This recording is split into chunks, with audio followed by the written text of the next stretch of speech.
Hello, it's Aliza Bloom Robinson here, live with Aliza in the 30-day challenge. I think this is day 22. So every day for this 30 days, it has been my commitment to my tribe and my group to blog and or to Facebook Live. So most days I've done both. Today I've done both. Today I actually posted two different blogs, and so you can find them on my website, divine-awakening.org, divine-awakening.org. They're also on my Facebook feed, and I think that they're both really powerful. One was generated from a question that somebody asked on my live last night, and that question was, how can we quantum leap from fear to love? So I answered that.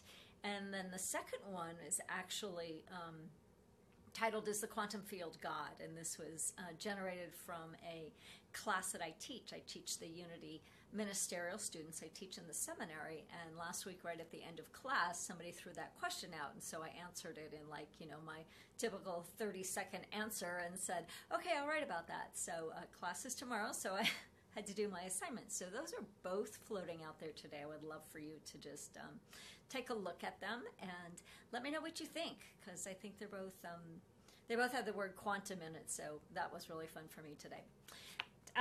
So tonight we're looking at fear. Hey Aaron, hey Jamie, good to see you both. If somebody else is here, we'd love to know who you are, so post a hi, post a comment, that would be really fabulous.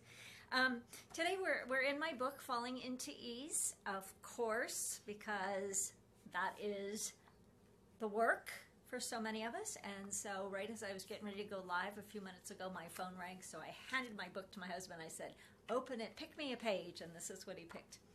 Opened it up. It says, fear is the muck and the gunk of the edges of the river bank. Move through your fear, turn and face it, feel it. Do not try to stop it or make it go away. Fear is an emotion that needs to be acknowledged and allowed. As you do that, you can breathe through it and it will begin to dissipate. This is true for fear. My girlfriend that just called a minute ago called with some more grief. It's true with grief. Turn and face it. Lean into it. Do not try to run from any emotion, because you'll never get away from it. But if you turn and face it, breathe into it, look at it, tell the truth about it, then it can begin to move all the way through. This paragraph said it will begin to dissipate. And it will begin to dissipate because fear in particular can only operate, can only have power over us when it's in the dark. As soon as you tell the truth, as soon as you look it square in the eye, as soon as you turn and face it, it will begin to soften. It will begin to dissipate. It will begin to transform.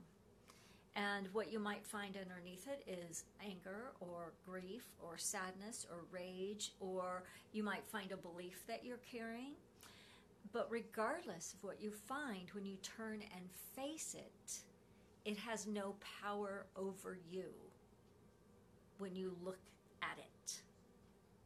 And again, it's only when you deny it, it's only when you pretend it's not there, it's only when you try to push it away or down or back that it causes you grief.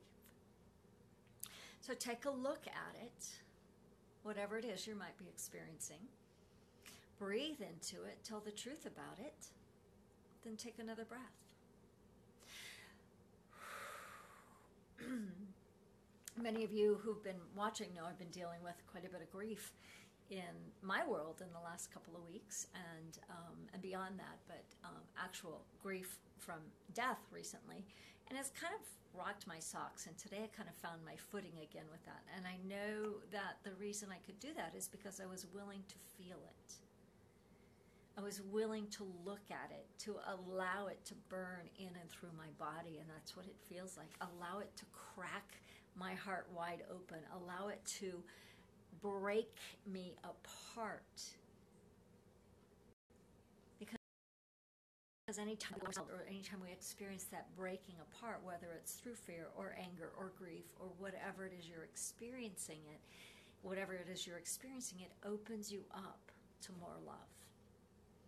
There was a memory post that came in my feed a couple of days ago, and I don't remember exactly how it was phrased because obviously it was a memory, but it was basically like the way to love people, the way to love is to gently run your fingers over their soul and find the places that are cracked and fill them with love.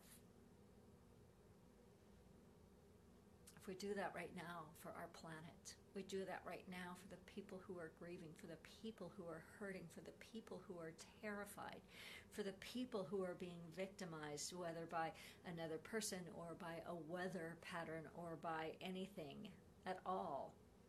We just run our fingers gently over their souls, find the places that are cracked, and gently fill it with love. So let's take a moment and just activate love, because that's what it's all about anyway. So take a breath. Hey Sharon, good to see you too. Seeing lots of hearts today. I love that. If you're here, go ahead and give me some love, because it's all about love. Take a breath. And whatever it is that's just right here niggling at you, that anger, that fear, hi sweetie, hi, whatever it is, just turn and look at it. Just bring it right out in front of you. Oh look, there you are. And just give it love. Just give it love. We're going to just activate love here for a moment. So just relax. Open to receive. There you go. Open your crown. Open your third eye. Open your throat. Open your heart. Open your lower chakras. Open your very being to receive. But the thing is this. Love is the very foundation of our universe, and love not the emotional love, but love that is the creative love, love that is the infinite, that is infinite possibilities, that is the universal energy, vibration, the texture of the universe. So take another deep breath, just open. Sharon says, yeah, nice, feels good. It does, doesn't it? And just receive it. Receive it from me, but it's not from me. It's from the universe. Just let the love pour into you, filling you, permeating and penetrating all of the places in your soul, in your mind, in your heart, in your emotions. We let that love expand in and through us as it fills us, expanding out into the room that you're sitting in, expanding out into the world. Imagine that every person who's watching this video, that love expands from them and connects with us. And we let that love surround our globe. Bring into your awareness the possibility that every single person alive on this planet today, that each and every person might know the touch of love, might know that gentle caress, might know a glimmer of hope, might know love from one person, from one idea, from one star in the sky. What could happen to our planet? So imagine every person who knows love being like a beacon of light, and the lights all over the globe are connecting. Bing, bing, bing, bing, boom, boom, boom, boom, boom, boom, boom, boom. Feel it?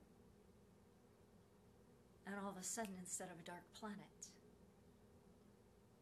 instead of seeing darkness and fear and grief and scary stuff, we see love. In this moment, and then this moment, and then this moment, and then this moment. That's what we're called to do. That's our work. And from that place, feel it in your body. From that place, you may be inspired to take action.